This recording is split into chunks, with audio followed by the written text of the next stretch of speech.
你早否定我一句，你好我，他干嘛搞？咋回事？咋叫他的？他叫什么？这是什么天气啊！哇靠，这个天怎么了？不是，他红的不会天上没了。它还在闪动。我靠，啥情况啊？我觉得那黑是啥呀？好怕呀！世界又不用毁灭了。你看又没了，没了耶！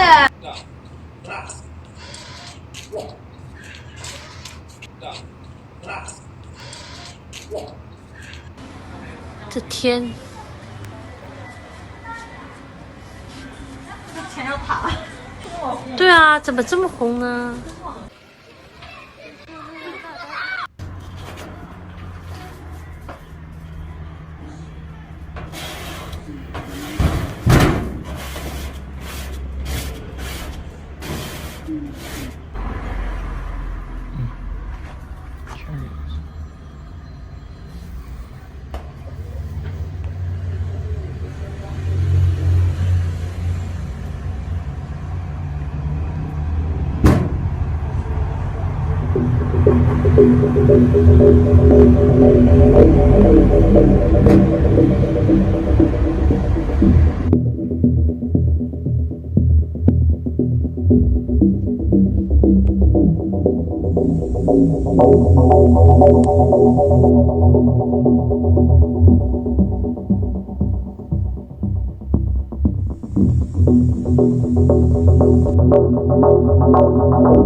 咋回事？咋叫他的？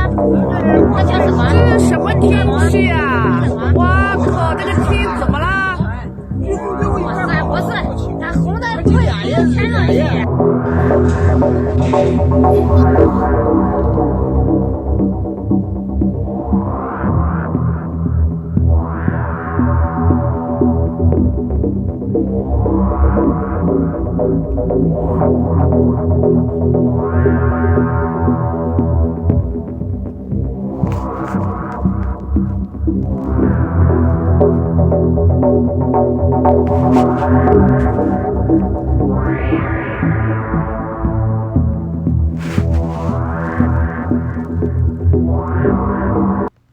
Alright guys, if you've been injured in a car accident, you have to check this out.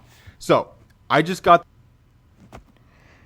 Hey, Shalom, Akim Shalom. First and foremost, I'm going to give all praises and glory and honor that's due to Yahweh Bashim, Yahweh Shai Bashim Kakwadash. Double honors to the apostles, elders, a great millstone. Peace and blessings and salutation to the hopeful elect. It was in the gospel, brother, from the standard of Yahweh Bashim, Yahweh Shai. Real quick, give me 1 second. I want to find that part when it says something. Let's see what this says real quick. Magnetic elements falling from the sky of the red sky. Look like the chariots, man. Hey, the Most High is doing something. They said the last time an event like this commenced was in 1770. Now, I have to look up on a history chart to see what happened that year, okay, whether it was a big event or not that took place in that particular year. But we know that before the Most High does anything on a planet, he sends signs and wonders, okay? And that was pretty fucking eerie because the last time I seen something like that was back in 2020 when the skies of California and San Francisco, due to all the wildfires, the sky was like a bloody red, almost looked like a nightmare scene. But typically when you think of the end of the world scenario, you think of red skies, red skies, shit breaking down, things on fire. And it's going to be like that here in America too, man, especially when the hour of Jacob's trouble comes. When the Most High opens up the fourth dimension and all the lights are turned out. I mean, you may have just a pure red sky and a blackout. Look how eerie that's going to be. And these people going to have demonic spirits on them, man. It's going to get that bad. And it's going to be bad out here. It's going to get that bad and it's going to get that fucking strange. Okay, because the Most High got apparitions out there that is waiting to get at you people. Starting with you niggas that know you're Israelites first because, you playing games with the gospel. But it says magnetic elements fighting from the sky after the red sky. And the only thing I could think about that's magnetic and metallicized is the chariots, man. So who knows what caused? I mean, of course we know it's a sign and we know that the Most High is behind it. But who's to say, Who knows? You know, as far as what that is, but we do know it's a sign, and the Most High, he's plaguing this earth. He's not playing games.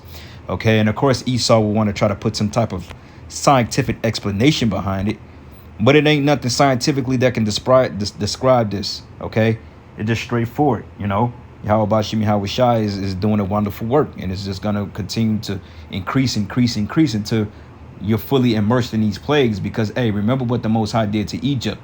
Okay, he immersed the province of Egypt in Canaan in plagues, man. Why? Because Pharaoh, he refused to let the Israelites go, our people. Okay, so therefore, the Most High plagued them. All right, so it says blood red sky, blanket city near Shanghai, sparkling Armageddon fear. Okay, and Armageddon in World War III is like the top searches now because we're that close. If you look up the doomsday clock, we probably like literally 45 to 50 seconds away from midnight. Okay, if 10 seconds, Salakia. 10 seconds. We're beyond the minute, I can tell you that, unless they pushed it back. But with the tensions going high, with Russia testing nuclear weapons, etc., I don't see it being pushed back any further than what it is. They say we're like 100 seconds from midnight or something. All right, but it says video shows terrified children crying as they looked up to see the red sky covering cities. But experts explain this is not a sign of a bad omen. Of course, Esau wants to put a scientific explanation behind it. But kids, they're very clairvoyant, so to speak. They can pick up on spirits, and they can pick up on omens. So if kids are bugging out over this, it's probably something else behind it. And we know through faith. Okay? It says an eerie scene of a blood-red sky over the Chinese city has sparked fear among citizens. It says footage taken by residents in Zhoushan, neighboring China's you-know-what hit port city of Shanghai, shows that the night sky turned into orange-red hues among a thick layer of fog. It says some children could be heard yelling or telling their parents, "I'm afraid," but the red sky phenomenon could be seen across the entire city for hours since Saturday night, which is May 7th. It says since the video was made viral on Douyin, a TikTok-like social media platform from China, people were feared that it could be a bad omen related to the region's ongoing battle of the you-know-what. Okay, and through the spirit, is beyond that. Okay, I believe that's it for that article. No, it's more. Fucking, I hate Daily Star, man. This is a janky ass website. It's like you try to close this stuff out, and it just give you all types of pop-ups.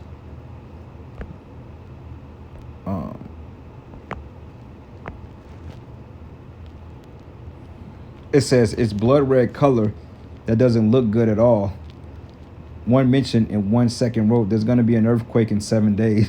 It's not normal to see the sky turning all red, and it's not normal. It says doomsday is coming, the third added.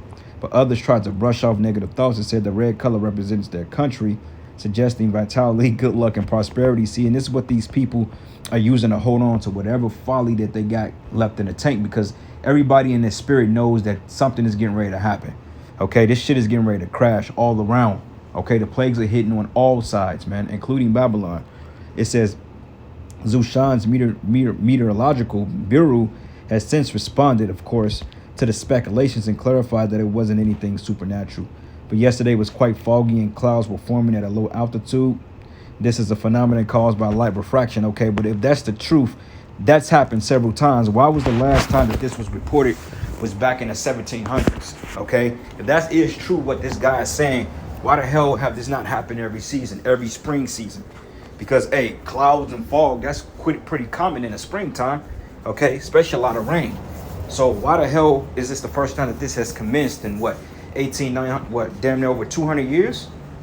So something ain't add up, man. But that's what I'm saying. Esau always wants to put a bullshit-ass spin to something because he don't have the answers, okay? This devil don't have the answers. He's making an excuse because he know that his time of ruling is up. Okay, and this proves it, man.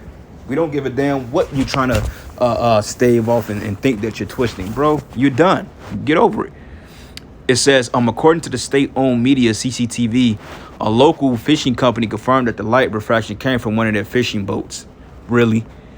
But the deputy manager of the company said that the red lights have come from our fishing boats and we have turned them on when we're catching sorry. I don't believe that. But it says the red light refracted out of water and projected the sky, causing a mirage-like phenomenon. It says it is very common, especially around coastal areas. But the Meteorological Bureau said that a low visibility yellow warning from Saturday night until Sunday morning when the red sky returned to normal. Okay, so that's just what it is. These are all signs, man. All right. So this is the book of Luke 21. Come on, man. This damn thing freezes up from time to time. Luke 21. And I'm going to start at verses. Yep. Luke 21. And I'm going to start at verses 7. Matter of fact, let's start at. Yep, let's start at verses 5. It says, and some spake in the temple how it was adorned with goodly stones and gifts. And he said, for as these which ye behold, the days will come in which there should not be one stone left upon another that should not be thrown down. And they asked him, saying, Master, but when will these things be? And a sign that there will be when these things should come to pass. And he said, take heed that ye be not deceived. For many should come in my name, saying, I am the anointed. And the time draweth near, but go ye not therefore after them. But when ye shall hear wars and commotions, be not terrified. For these things must first come to pass, but the end is not by and by. Then he said unto them, nation shall rise against nation, kingdom against kingdom, and great earthquakes should be in divers places, and famines and pestilence, and fearful sights and great signs shall there be from heaven. All right, so that's the point, the fearful signs, okay? And this is what we're witnessing for you people out there that think things are a joke. All right, reading this again, 2 Esdras 9, it says, then thou shalt well understand that the Most High spake of the things from the days that were before thee, even from the beginning. For like as all that is made in the world have a beginning and an end, the end is made manifest. Even so the times also of the highest have plain beginnings and works and wonders and powerful works ending in effects and signs. Okay, so this is to tell you that said evils are coming into this earth. Okay, what are the chances that we got a blood moon this Sunday? It says, and everyone that should be saved should be able to be escaped by his works and faith whereby you believe, should be preserved from the said perils. Okay, what's the said perils? Okay, the coming of the MOTB, more juice mandates, martial law, the race riots or the riots, okay, the food shortages, the famines, the pestilence, okay, the illnesses, okay, the murder, all these things. Basically, we're going to be preserved from the purge. Lord's will, we're lucky. It says, and shall see my salvation in my land and within my borders. It says, for I have sanctified them from me from the beginning. Okay, then they should be in pitiful case, which now have abused my ways, and they that have cast them away despitefully should dwell in torments. Okay, and this is just another omen of you people getting ready to catch hell, man. Okay, because, hey, the prophets, we've been warning you people and telling you time and time, look, get your minds right, you know, repent and come back to the law, statutes, and commandments, man. Like, hey, you Jakes, man, you don't take heed. All right. So, anyway, this is the book of 2 Esdras 16, and I'm going to start at verses 17. It says, matter of fact, let's start at verses 14. It says, behold, the plagues are sent and shall not return again until they come upon the earth. These are plagues, okay, with the ultimate plague being the nuclear missiles.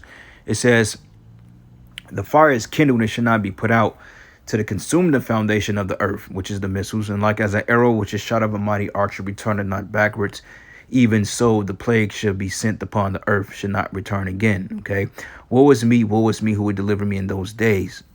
The beginning of sorrows and great mournings, and the beginning of famine and great death, and the beginning of wars, and the power shall stand in fear, and the beginning of evils. But what should I do when these evils come? Right, and this is a man of the Lord asking that. Okay, because that's the question for the average prophet. What will we do when Yahweh Shem Yahushua let hell commence on earth? Because it's going to be straight up pandemonium out here. Okay, and you women, you kids, you simp jakes out there, man, you Edomites, you other nations, you are in for a rude awakening. And nobody's going to come to your defense.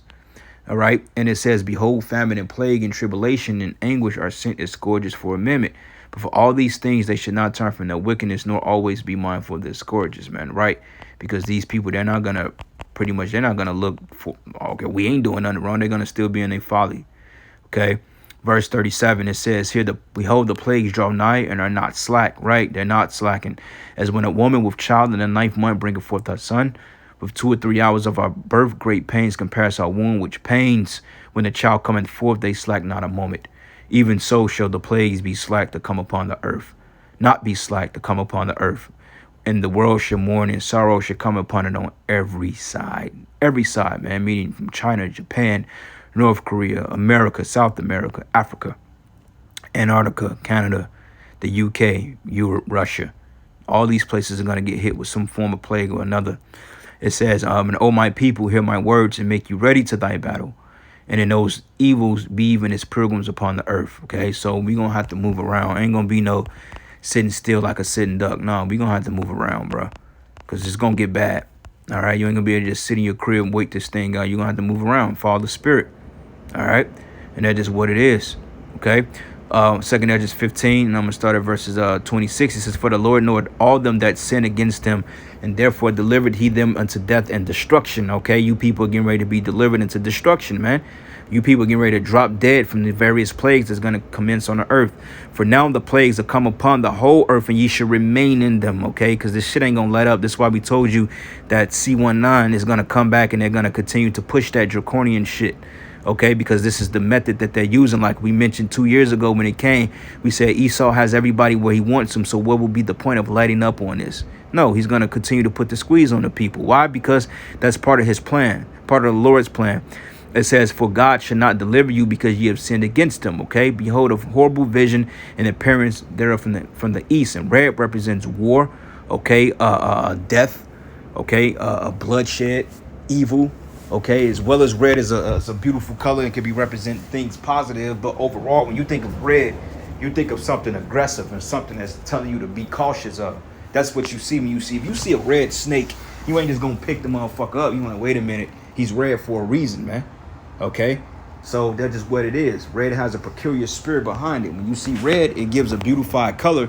But depending on the object or the obscenity of it, then that's what you need to be looking for. Like if you see a red car or somebody have a red Monte Carlo, they may be a flashy type person. You know what I'm saying?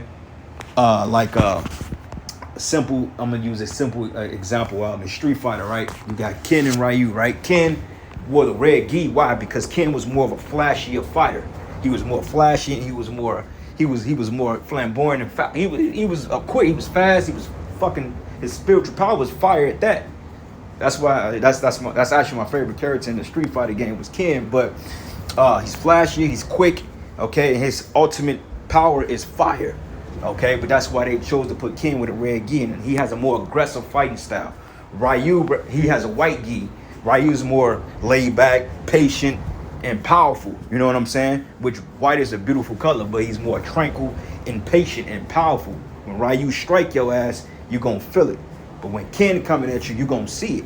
You know what I'm saying? So I just wanted to use that as a mediocre example. You know, brothers should, you know what I'm talking about. But other than that, man, I'm going to end it there.